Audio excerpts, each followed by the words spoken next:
Hi guys! Kain tayo ng bilo-bilo. Tapos, ano to? Turon.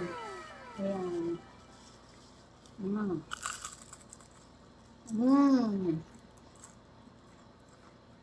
Turon. Ewan ko sa inyo guys, sa probinsya nyo kung anong tawag. Pero sa Bicol, turon ang tawag sa akin. Yung saging na binalot. Ah. Lamot ka. Mm.